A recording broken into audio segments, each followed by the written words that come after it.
Welcome to Hood Champion Boxing and Sports. In boxing, you find a way to win, or you find a way to lose. Hey, look, man, doesn't cost you anything to subscribe to the channel. Please subscribe, I'd appreciate it. Now, boom, let's have a conversation. Is the white man holding down a brother? That's my question. I personally don't think Deontay Wilder's inactivity has anything to do with the white man. A little bit of secret society, maybe. A little bit of Deontay Wilder, maybe. But that is the conversation. So let's understand a few things, right? Deontay Wilder, he says he doesn't have long left in boxing. Matter of fact, I think last year he said he had 3 years left. Recently he did an interview, I'm talking like a week and a half ago, where he said the same thing. Look, I'm going to be heading for the exit door, but probably another 3 years. Now, the issue is, I know Deontay Wilder wanted about, 5, 6, 7 fights, but this year it just didn't work out that way. And initially I was thinking, well, he wasn't worried about fighting this year because he was promised a huge payday for AJ to take place in December. But we know there's been all kind of,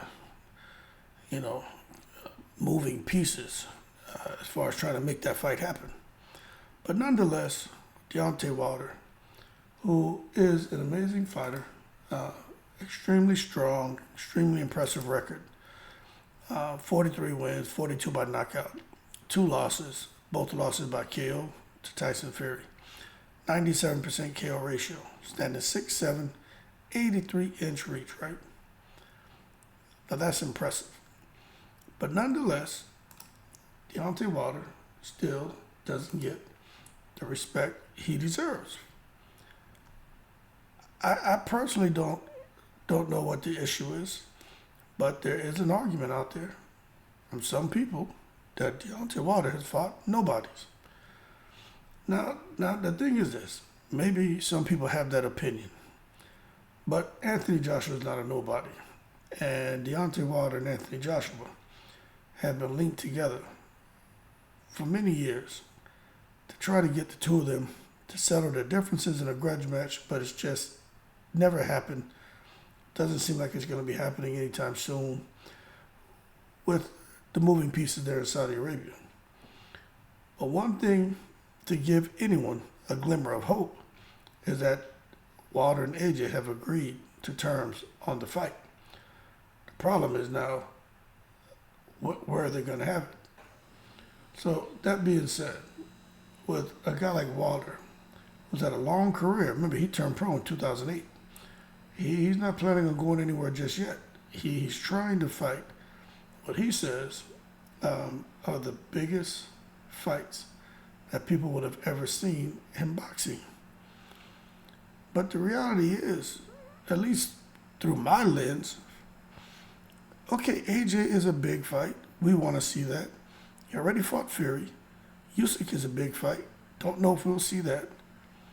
But what are the biggest fights that we could possibly see with Deontay Wilder? And that's my question.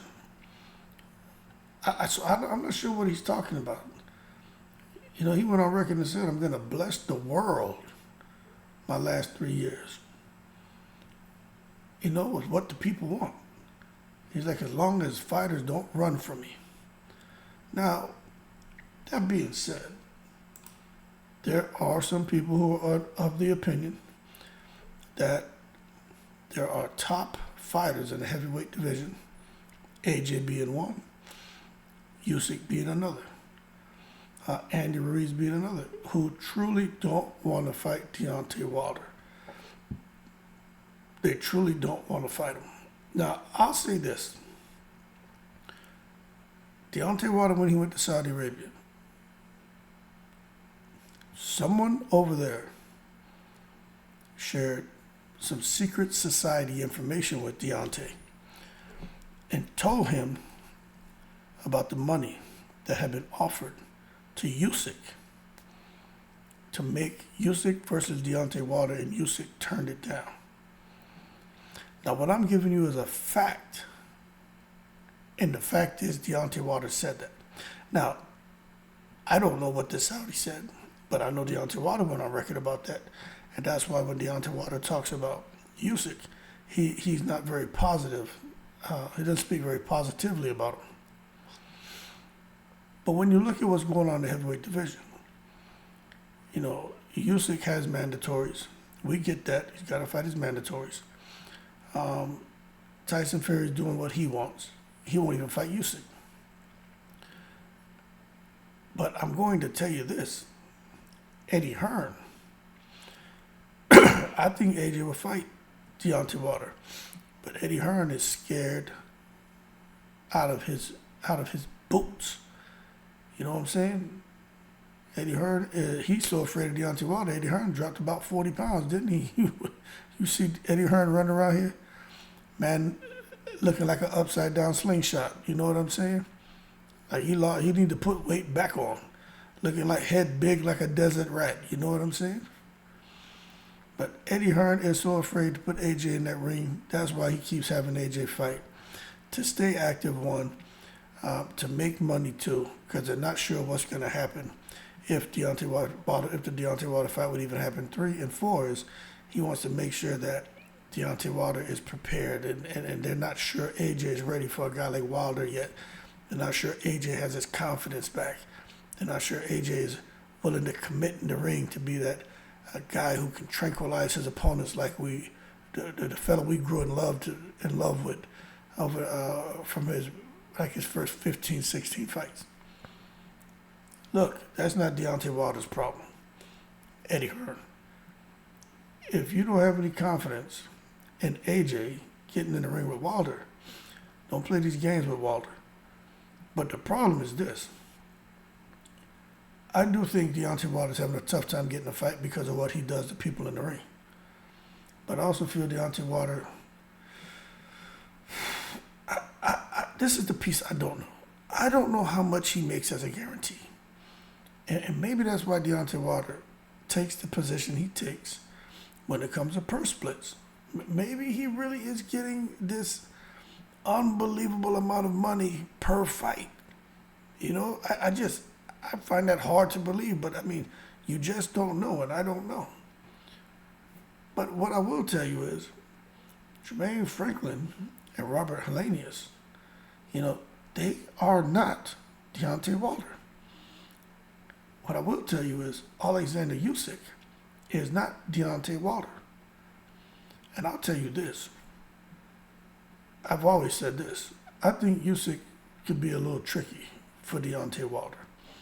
If Luis Ortiz was tricky for Deontay Wilder, Usyk would be tricky. But I just don't think that fight goes past 5 rounds.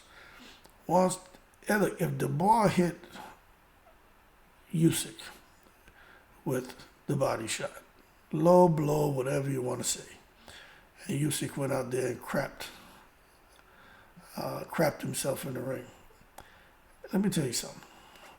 If Wilder hits Usyk anywhere with that missile of a right hand, matter of fact, I think Usyk would rather get hit in the body from Deontay Wilder than take that shot in the head. That's the last thing he wants. I mean, he gonna have to wear his Kevlar gear and his helmet and the whole nine if he's gonna get in there and go to war with Deontay Wilder, because Deontay Wilder is bringing bombs into the ring. But that being said, Usyk isn't ready for Wilder, doesn't want to fight him. AJ and his team feel that he's not ready for Wilder. Fury's doing whatever the hell he wants.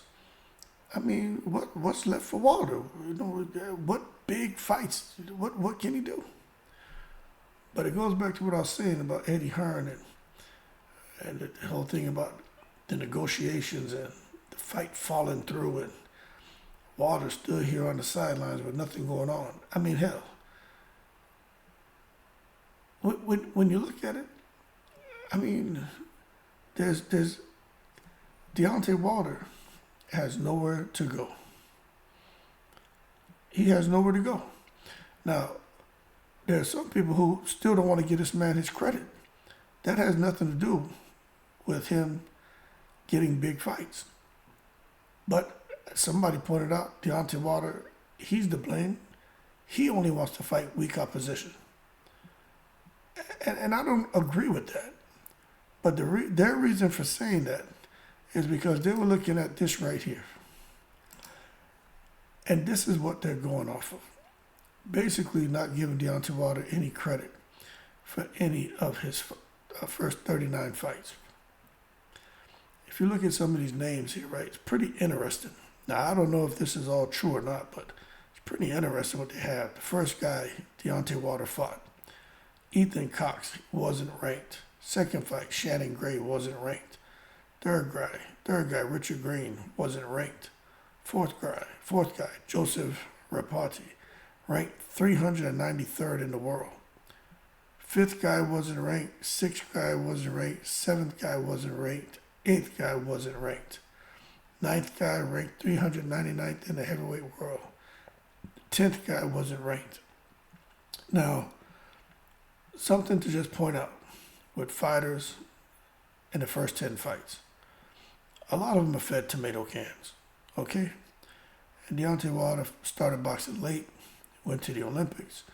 Somehow my boy pulled out a bronze medal, but he was still learning on the job. So I think we should give him a pass for the first 10 fights. But after that, the 11th fight, now if this is true, he fought a fighter that wasn't ranked. 12th fight, a fighter that wasn't ranked. 13th, 14th, 15th, 16th fight, none of those guys were ranked. In the 17th fight, his opponent was ranked 304th in the world.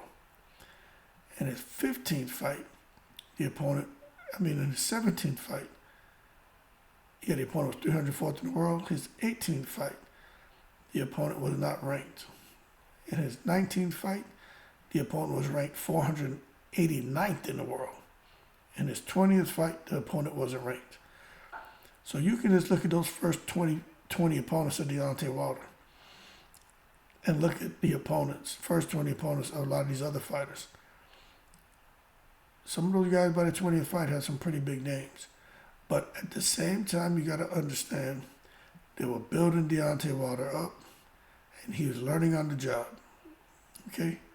Now, this is where things start to take a little bit of a turn once you get at the 21st fight, right? You can see here from 21, 22, 23, 24, 25, 26, 27. After his 27th fight, he goes into his 28th fight against Audley Harrison. That name should be familiar to everybody. So it took Deontay Wilder 28 fights before he went up against somebody that had a name. Now, unfortunately, Audley Harrison was ranked 136 in the world at that time. But the fight everybody's going to remember is when he fought Sarhi Lakovic, who was ranked 43rd in the world. That's the guy, Deontay Wilder. When he hit him, he started convulsing in the ring. Now, when you look at what he did to Audley Harrison, what he did to Lakovic, right? You telling me that he couldn't have taken on these guys maybe 10 fights sooner? So what I think is they played it carefully. They didn't want to rush him. And when they did unleash him around that 28th fight to start stepping up in competition, Deontay Wilder did what he had been doing the previous fights, which is knock people out. So the argument about he fought nobody, well, I get it, but the fact remains that Deontay Wilder, doesn't matter who he gets in the ring with, he always has that chance of knocking someone out cold. And he's proven that he's been able to do that against every single fighter he faced. Even Tyson Fury knocked him out cold. Jack Reach got down on his hands and knees and started tongue kissing him to wake his ass up. But I mean, that's a whole nother story. But he's knocked everyone out cold, even Tyson Fury. But after this 29th fight, You get to the 30th fight, now you start to recognize some of these names a little bit more. Nikolai Furta was ranked 121 in the world. Malik Scott, who's his current trainer, was ranked 86 in the world. Jason Gavern, I know that the name should be familiar to y'all if y'all really follow boxing, was ranked 194th in the world. Bermain Stavern was ranked 4th in the world. And remember, at the time he fought Stavern was the man.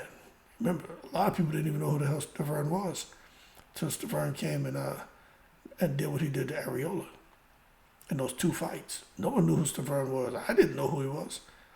I was like, who the hell is this little dumpling coming into the ring? And he just looked amazing in the ring, his speed and power. And I couldn't believe he was handling Areola like that. So when he beat Bermain Stavern, to me, he deserves credit for that win. But some people don't give him credit for that because they just, focus on how Stavern looked like his last couple fights. But I think Stavern made some good money, and then he basically got lazy. Then he fought Eric Molina, who was ranked 37th in the world at that time. But Eric Molina could fight. Remember, he fought AJ. He was having good moments, but Eric Molina had a little bit of quit in him. I think if he was a little bit stronger mentally, Molina could have gone a lot further. And he fought Johan Duhaupas, who was ranked 34th in the world. Arthur Spilka, who was ranked 24th in the world. And Arthur Spilka was giving Deontay Wilder some serious problems until, the big boom. Then he fought Chris Areola, who was ranked 43rd in the world. Gerald Washington, who was ranked 41st in the world. And Bermain Stavern, who was saying was unranked. I find that hard to believe, but I fought him in a rematch. And after he fought Bermain Stavern, Deontay Wilder went on to fight Luis Ortiz, Tyson Fury. If you're not giving him credit for these names, I don't know what your issue is. Dominic Brazil, people don't give him credit for that one. Dominic Brazil was basically a Jared Anderson at that time. Maybe a little bit bigger buzz than Jared Anderson. So I don't know why they don't give him credit for that. Luis Ortiz, everybody gives him credit for that win. Then Tyson Fury a couple more times. Then he got into it with Robert Helenius, and we saw what happened. But that being said, Deontay Wilder, what's it going to take for him to get back in the ring? I don't know, man. But I definitely don't think the white man has anything to do with it. Because Shelly Finkel just happens to be white. And a lot of the guys or the key decision makers behind the scenes happen to be that way. Jay Diaz just happens to be white. With Deontay Wilder's situation, I don't think race has anything to do with him not being as active as he wants. I think it has a lot to do with him being a threat, because they know at any moment in time he'll knock anybody out cold. I think fighters or the teams, more the teams than the fighters, are very apprehensive about fighting him. The second thing I think that's a big issue for Wilder is, and I mean this, I'm just going to go ahead and say it. I think his head is kind of big right now. I think Wilder really thinks that his value is more than what it really is. Now, I'm going to tell you, I think it should be. There's no other heavyweight in boxing to do what Wilder's doing. You know, people want to see him, but they don't want to pay. Man, Wilder should be a gazillionaire. Every time he comes out to fight, he should be making 50, 55, 60 million, in my opinion. Because you know what you're going to get when he gets in that ring. He may look like he's losing the fight, and then out of nowhere, the death blow. But that being said, I'm telling you right now, I don't know what's next for Deontay Wilder. Last time he fought was October 15th, 2022 against Robert Helenius. That was just one round. So so what's he doing? You got to sort it out, man. You know it's going to be so unfortunate, right? Because this is where I got to be careful on how I say what's on my mind right now, right? When I see Deontay Wilder sitting idle, right? Maybe Wilder and his team really aren't as business savvy as they think they are. Because why didn't they lean forward like Eddie Hearn and say, hey, we got this big fight coming up at the end of the year with AJ. Okay, got it. That's a guaranteed fight. Quick 40, 50, 60 million or whatever they're going to pay him. Hell, we need to get in the ring and practice some of the stuff we're working on. Let's go ahead and pick up a couple easy wins, just like AJ did. That way he could have threw another 20, 40 million aside. But they didn't do that. So it makes me, question the business savvy of Wilder and his team. It just doesn't make sense for him to just not fight a whole year. That's like me.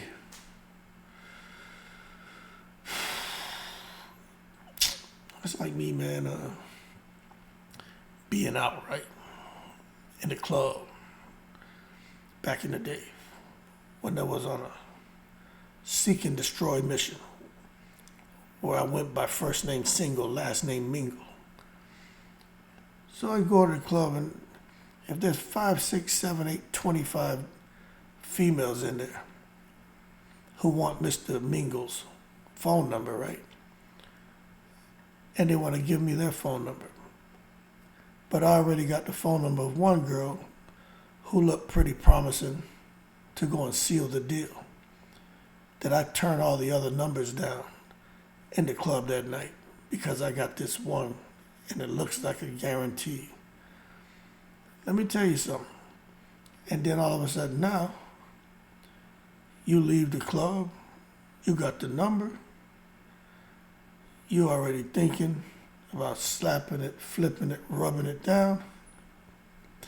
And for some reason now, you find out she got a kid who was staying by a babysitter and she got to go get a kid and she got to go this or something, and now you sitting there looking stupid. Because you could have been out there, man, with some other opportunities. Because you figure you get 25 phone numbers, man. I mean, probably 17 of them are legit.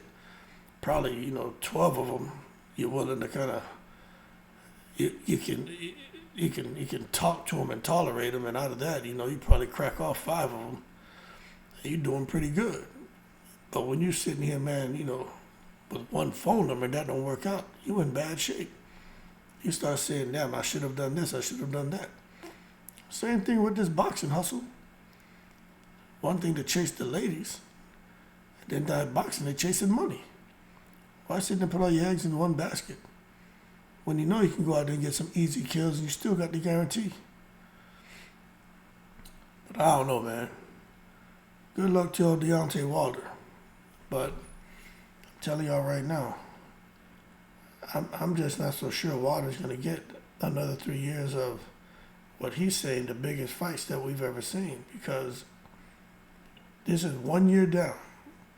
And for those of you who don't know, Deontay Wilder is 37 years old. This man talking about fighting into his 40s.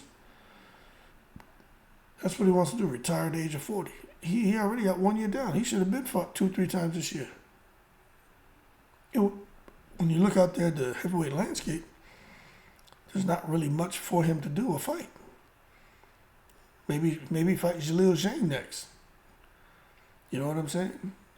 Flip Hergovic's trying to fight somebody, but we know he's trying to pick up titles. But I mean, he can have to fight somebody. But it's frustrating. The only thing I can tell you that's a fact is, like the last couple of days, Wilder said he's looking to fight 3 more years. To the age 40 is what it looks like to me. And the biggest fights that we've ever seen. And I'm going to tell you right now, I understand AJ doesn't like that fight's going to happen, although they've agreed to just about everything. Outside of the AJ fight, I just don't believe Deontay Wilder's going to have a dog in the fight as far as fighting any huge names. I think Deontay Wilder, as because of his power, really does have a lot of these fighters shook. I think because he and his team lack business savvy, I think that affected him as well. And I think they're truly good people with good hearts. And if someone gives them their word, they hold on to that because that's how they are. If they give their word, they're gonna come through. And I think they got let down a little bit by the Saudis and people involved with trying to bring Wilder and AJ to Saudi Arabia for that big money. And now they're kind of looking like, damn, I should have took all them girls' number from the club instead of sitting here now being lonely. Not a good space to be in.